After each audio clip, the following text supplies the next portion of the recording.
nods, right? A nod. Go. Just I'm Alan Leland, and I'm going to be demonstrating some skew techniques. Before I start, though, I'm going to give you some feedback or some practical advice on what a skew is really good for. Number one, I like to keep it around and nice and sharp, so when I paint my windows shut, I can use the long point to score the paint. And if the window doesn't stay up, I can use it there to help hold the window up. I think that's what most guys use. Another excellent use of the skew that I've learned from some friends of mine in Asheville is if you have some dandelions you need to get rid of, you don't have to worry about sharpening it. You can dig up the dandelions with it. Another use, I'm not really keen on this use, but if you have vines growing around your oak tree, you can use the skew and a mallet to kind of chip into the vine instead of like cutting them. I don't throw it, but that's another use. There are a lot of uses for the skew other than what I'm going to show you now. Frank really likes to use the skew, and he probably should be doing this demo. I don't use it that much. For me, it's the tool of last resort. I'm really good at using it. Not as good as Frank probably, but I find it a useful tool for some things. The main thing I use it for is especially my delicate finials, but on pieces like this, after I've rolled the bead with my gouge and rolled the back of this onion shape with my gouge, I'll go in there with a very long point of the skew and just make a nice crisp cut in there. Same thing in here. So it really pops on the surface of a platter or a bowl when I do a bead. On those, I would use a point tool to roll the bead because it's a lot safer to roll a bead on a platter with a point tool.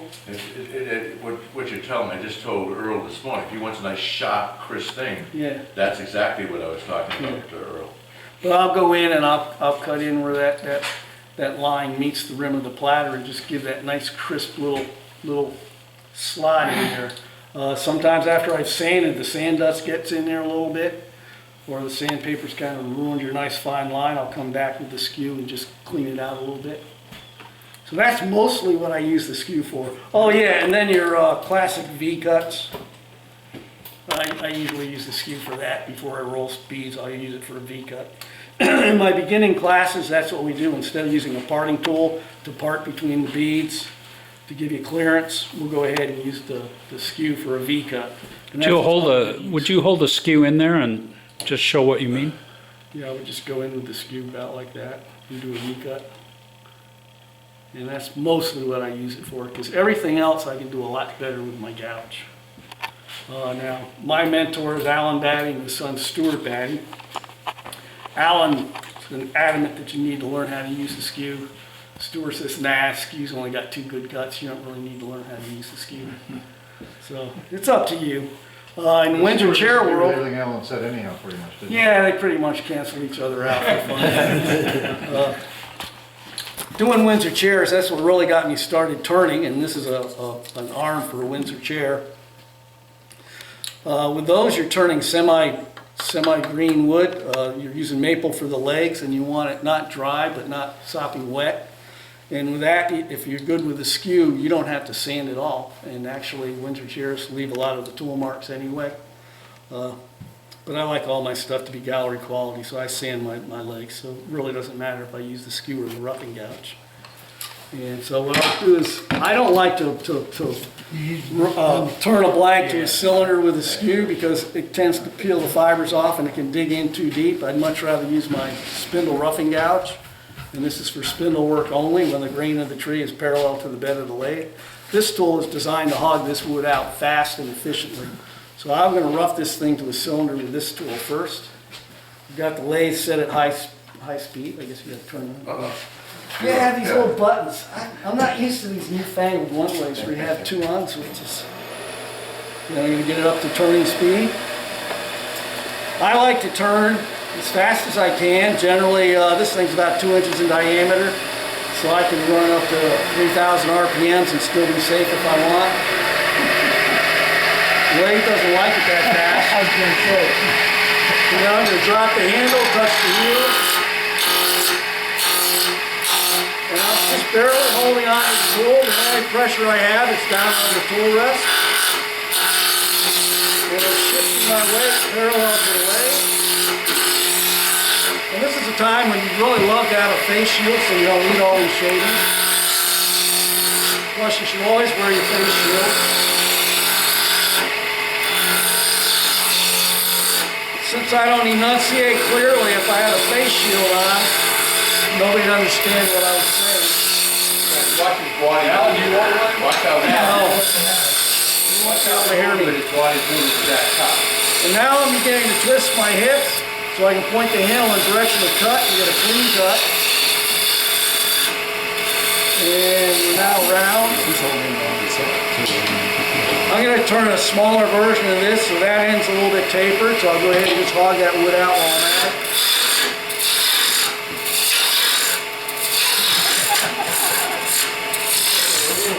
And this end's a little bit tapered too. Normally when I first do a spindle, I take my time and sneak up on it, but if I already know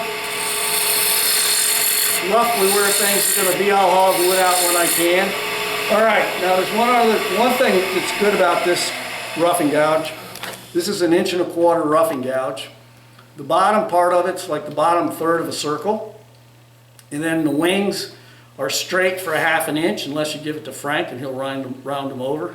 But that's flat, straight for about 1/2 inch, and that's similar. You can use it the same way you would use a skew. If you look at this surface, it's kind of rough.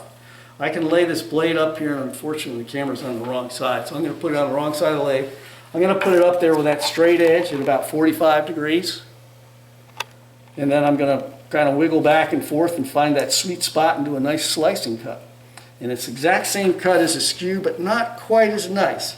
But if you're going to use sandpaper, it's close enough to a skew cut where the sandpaper will smooth it off, and if you used a skew, it would rough the skew cut off.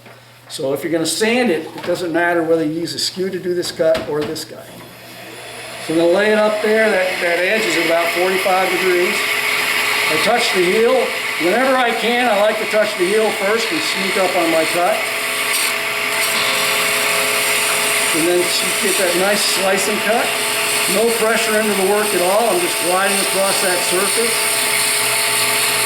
I'm not at the right angle. I can feel it grabbing on me, so I'm going to do one more time. And the speed I go across the surface is in direct relationship to how fast the lathe is spinning. And you can see how much smoother that surface is. Now, if we were to use a skew, is there a marker around here? Yeah, what kind of dough in that box is Choose some Don's blood.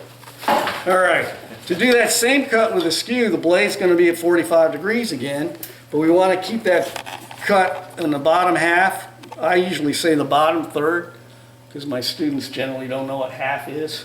And if you get above the halfway point, it tends to pull it around, and that's one of those catch points. The other thing is, the long point or the toe, and this is the heel or the short point. You don't want that heel digging in and building up a wall in front of it. That's like a pinching cut. It's the same thing that happens on the table saw. If you pinch that blade, it's going to grab it and it's going to give you, might possibly give you another cut. So in order to get out of that, you just kind of raise the handle a little bit and get the cut higher up on the blade. And just like with a roughing gouge, I forgot to mention that, the handle's attached to my body. So wherever I twist my hips, that's where the handle's going to go. So I'm just dancing along here and wiggling my hips as I go. So I want to keep the cut in that black area. Would you show me the black area, please? a little off there too. And the other thing Alan Batty taught me is when I'm doing detail work, I like to point my finger down the shaft of the tool. That way, wherever I point my finger, that's where the blade's going to go, and I don't have to think about it. And I get a little bit more support there. And the bigger my piece is in diameter, the further back on the handle I'm going to slide because I'll need the leverage. But right now, I'm doing detail work, so I don't have to slide back. I can choke up. A lot of my students, they'll be holding the handle back here. And what happens is you get a lot of little wiggle room. And when you're on a longer piece, you need to be holding back there to get the leverage because you're going further off the tool rest. The other thing I do is I have like a pinching cut between my thumb and my fingers here. And what I can do is I can tweak that blade just a little bit by just putting a little bit of pressure on the tips of my fingers. My thumb is putting pressure down on the tool rest, but not very much. It's actually pretty much just resting there. The real trick to using a skew, which is really kind of counterintuitive to most of you, is you don't hold the skew tight. The last thing you want to do is lock your hands onto this tool and hold it tight. Because if you're holding this tool tight, you can't get out of trouble. And the minute my blade's going the wrong way, with a light touch, I can easily just, with a little pressure from those fingers, tweak that blade angle and get out of trouble. But if I'm locked in here tight, I can't get out of trouble. And usually when we get later on rolling a bead with this tool, the thing that happens is, you know, if you're not used to using it and you don't roll that blade quick enough, you get a catch. So the next time you grab the tool, you grab it even harder, and then you can't roll the tool, then you get a catch that much quicker. It's a finesse tool.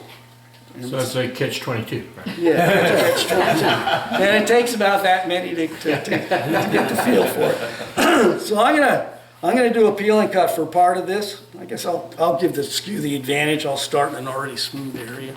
Couple questions Yes. about tools. I've seen them with a round bottom. Yeah, I'm getting there in a minute. I want to show how to use it first. I'll get to that just before we go to the grinding and show how to sharpen it. Okay. Yeah. There's always somebody that wants to get ahead of me. So I'm going to touch the heel again, and then I'm going to sneak up on the cut. And that 45-degree angle is critical. If you're off like a couple of degrees, you won't get quite as smooth a cut. But you can see the fine shavings I'm getting. And you should also be able to see that this is shinier than that. And I forgot one really critical step, is the skew is the only tool I hone on a regular basis. And I normally hone it before I do this cut. And you want to get your fingers back from the edge of the sharpening stone. This is a piece of steel impregnated with diamond. I had a really nice one that was a 1/4 inch thick, and I lost it. I think it's at the wood shop in the Windsor chair class, the folk school. This is the last time I remember having it. And it was all broken in. This one's too new. It's not working really well. And they sell a sharpening liquid to go with this, but I never bother using it, except when I'm home. I think we have some over there. Alan? Yeah. Would you demonstrate the 45-degree angle for the camera, please? Yeah, it's right about there. I think that's 45. Like Okay. I said, I'm not good at figuring out the 45. Show me perpendicular, please, 90, and then go to 45? Well, it'd be like that, and 90 would be like this. You don't want to be at 90. Right. So back off to 45, Yeah, you want to please? drop that handle down. Thank you, now it's clear. Alan, you started somewhat in here before with your really smooth cut. What happens if you want to start? Can you Well, start go down down. there and keep going? Well, you know, No, you always this want way. to start from the largest to smallest diameter. Okay. And the reason I started in the middle of the cut, because if I'm out here where it's kind of bumpy, then the blade would start off bumpy, and I'm trying to show how great the skew is. I'm trying to talk you into using it. And if you want to do a taper, I can just do the same idea. But I always like to touch the heel, touch the back of the blade first, and then find the cut. See, that honing made a huge difference. And I got that heel in there, so I'm trying to raise the handle to get the heel out of the cut. And then you gotta take your time until it cuts, don't you? Yeah. You hear that choppiness? I'm not on the bevel. So I'm going to use a different grip.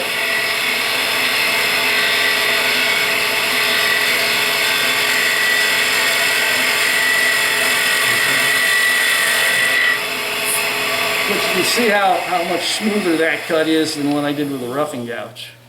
And now it was asked about the difference between, I'll go over it right now. These are two different grinds I use. The one that's got the curve on it, for the first 1/4 of the width of the blade, it's perpendicular to the edge. That's like 90 degrees right there. And then it arcs from right about here, it arcs back. Toe to heel is still 70 degrees, just like the other one.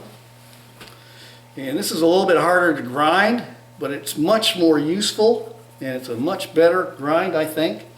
Partly because you've got an arc here, so when you're slicing through those fibers, you're slicing with an arc.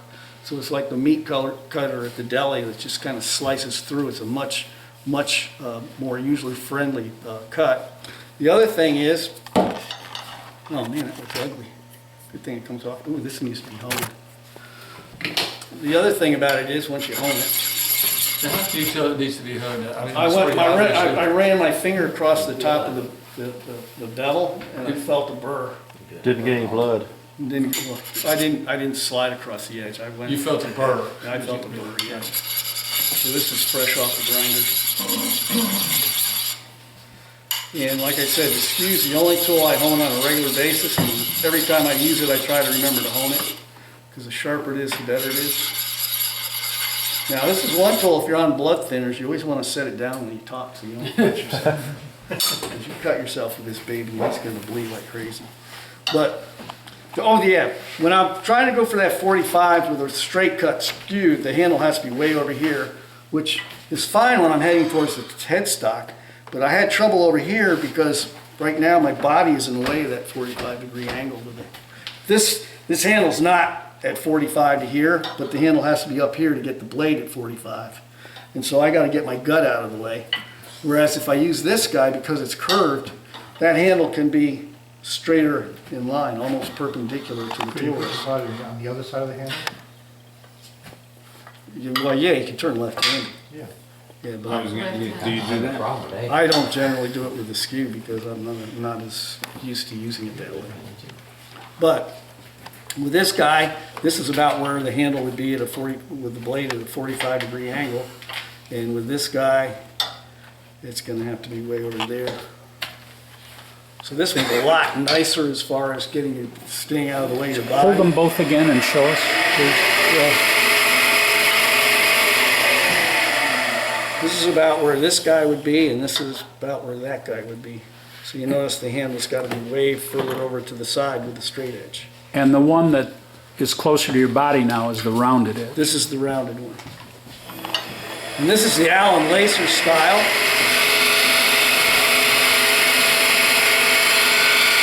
Probably needs a bit more honing.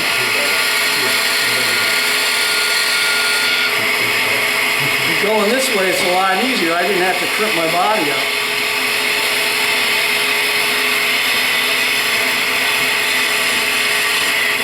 And the other nice thing about the rounded one, so used to demonstrating and teaching on a mini lathe, I'm trying to hit the off switch over here. But the other nice thing about the rounded one is if you get higher above center on the cut, the blade's still running away from the cut. So even if you get higher up, it's not going to be a catch like it would be with a straight one. Now Richard Raffin, he grinds his from the long point to the short point in a full arc.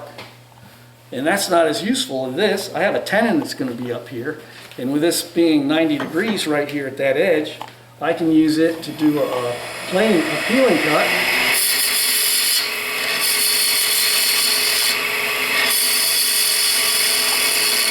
And I can put my tenon in there. Whereas if this is rounded all the way up there, I would not be able to have a flat tenon here. I can do the peeling cut with this guy too, but the risk is that I'll get that whole blade in there, and if you're trying to take an inch cut like that, it's just too much for the lathe and you, and something's got to give. Usually the weak point's the handle. So I really like this cut. It's a little bit harder to grind, but once you get the hang of it, it's not bad. Another skew they have, there's other differences in skews. This is a Packard skew. It's got a radius edge on it. The one that What does a radius edge mean? Instead of being flat, instead of being flat right here, it's got an arc. It's rounded over. It's not the oval skew. That's a different animal altogether. Allen Lacer has one side on his skew. One side's flat and the other side's radiused, and I would probably prefer that. I like having it flat. Doug Thompson makes them that way. Yeah, I think the idea of the radius is so when you're rolling a bead, it's easier to roll it. Yeah. But I like pivoting off that edge. I feel I get a little bit more control having that edge in there.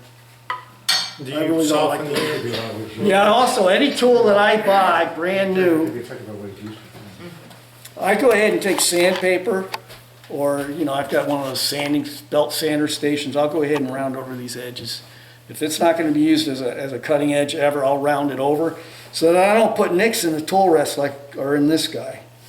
there's a bunch of nicks in here, and that's probably because somebody had a brand new tool, stuck it on there, and with that sharp edge resting on the tool Yeah, it was rest, and Dawn. soft Dawn. metal. It was on, dude. All the time.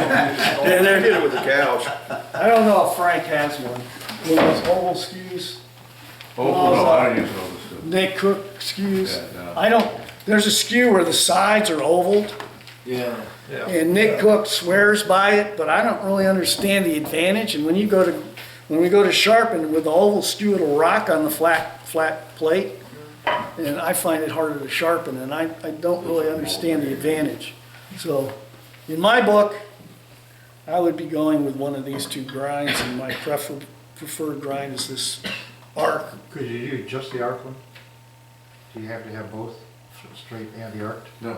No, I would just, if I didn't If you teach, had one. if I didn't teach, this is how my skews would all be. Okay.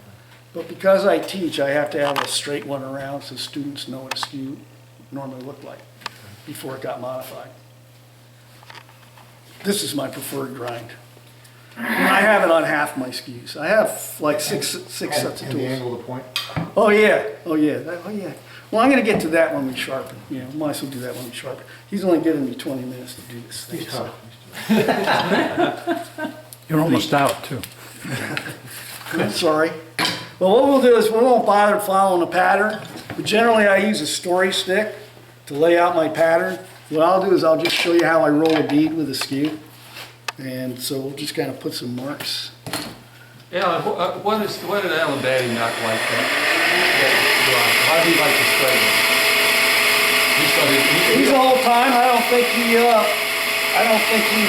experimented with this. Yeah, I don't use that at all. I use a straight cut, only because I'm used to it. I've been using it for 20 years.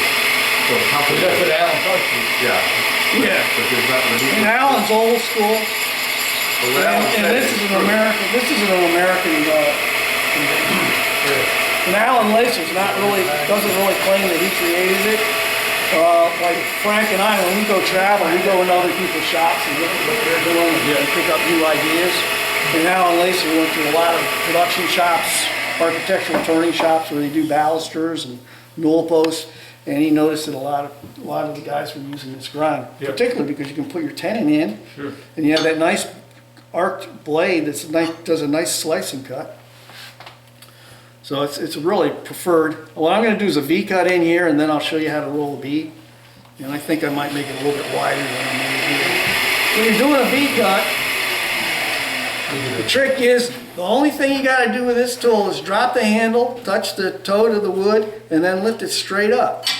The tricky part is figuring out what this angle is right here, because it all depends on the angle of your bevel, because bevel always points in the direction of cut.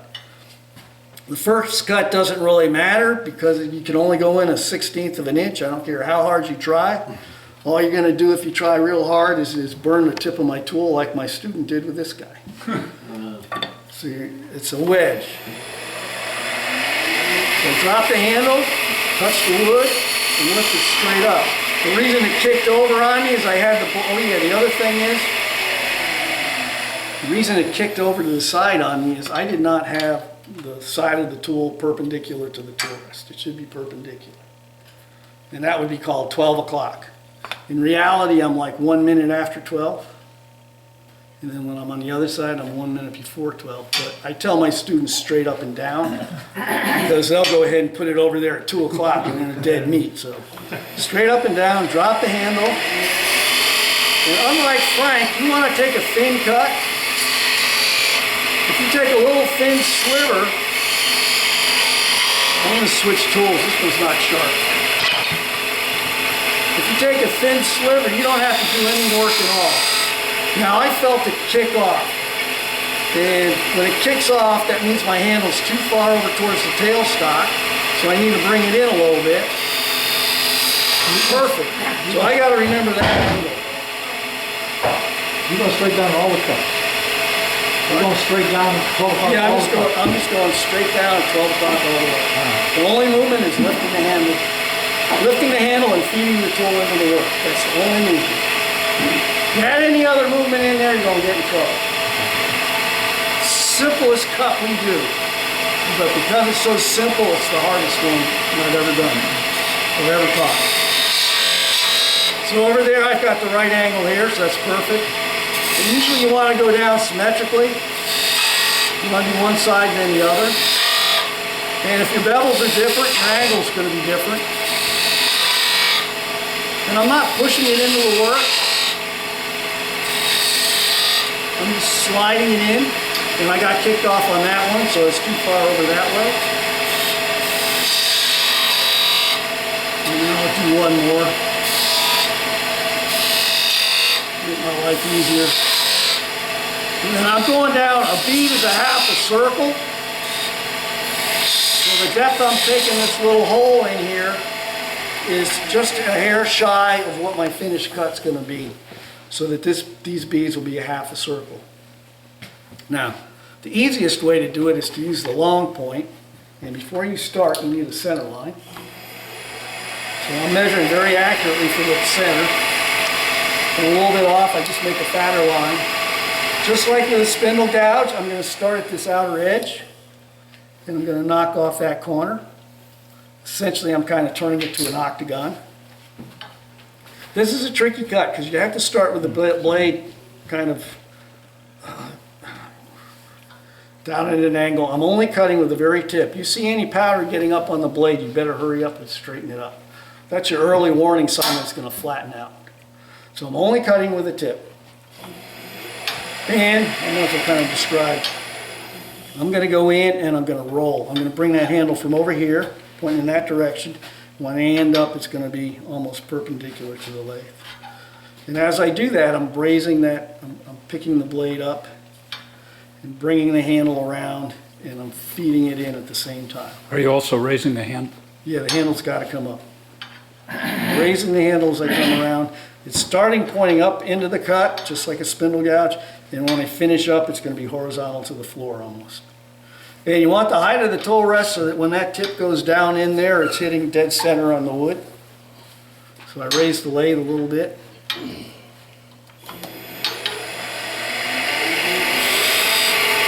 just kind of taking it off. And you don't need any force at all. If you take thin slivers, you don't need to use any force. I didn't really get a clean cut on the bottom, but I'm still going to start at the top and just roll that bevel around and then pick up the cut. Now, that's using the long point. You get a much better cut using the toe, the heel, or the short point. It'll be more of a slicing cut. I'll do that in the same direction. So once again, I'm starting off just knocking that corner off. Each cut gets further towards the center line and closer to the bottom. This cut's a little riskier because when you go into the bottom, you can't see where the edge is. When you're right in here, you can't see the edge. With a long point, you can always see it, but it's a much smoother cut. Now, I don't know if I want to show you the really cool cut. Yeah, of course you do. Oh, go ahead. Oh, go ahead. In all past times, Time's up, sorry. this is Tune in a for cut. part two. I don't recommend you using this cut till you really understand how to roll a bead with a skew. And I may not be able to do this. I usually do it on the end of my tool handles when I'm turning them because it'll peel like an onion. It's probably not going to show up as well here. I didn't leave enough wood. But I'm going to start in the middle of the blade. And normally you start with the heel or the toe. But starting in the middle of the blade, if you wiggle or do anything, it'll be the nastiest catch you ever got. My Windsor chair instructor, Curtis Buchanan, who's self-taught, I was watching him on Roy Underhill, and he started his bead in the middle of the blade and rolled it. And I said, that goes against everything I was taught. So I went and talked to him after he did a demo one time when everybody else was gone because I didn't want to embarrass him. And he said, yeah, I didn't find out till about chair number 300 that you're supposed to use the heel or the toe, but by then I had perfected it. The first 150 chairs, every third leg I blew up. And then, what's his name? McDonald. He's got a book. He's done a book on green woodworking, and then he did one on fundamentals of wood turning. And in there, he's recommending starting on the center of the blade of the skew. And you can't be off, and hopefully I can do it. We'll see. The degree of difficulty, 8.2. Yeah. Well, you almost got to see it catch.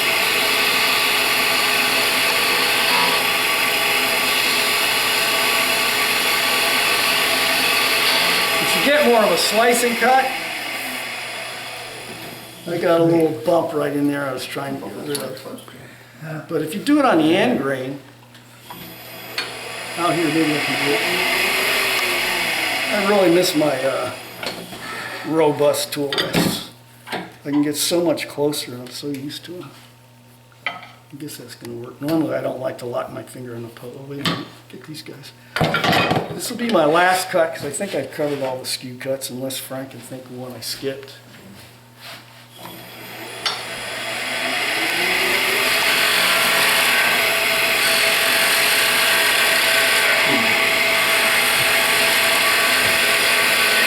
No, I'm not getting that onion skin.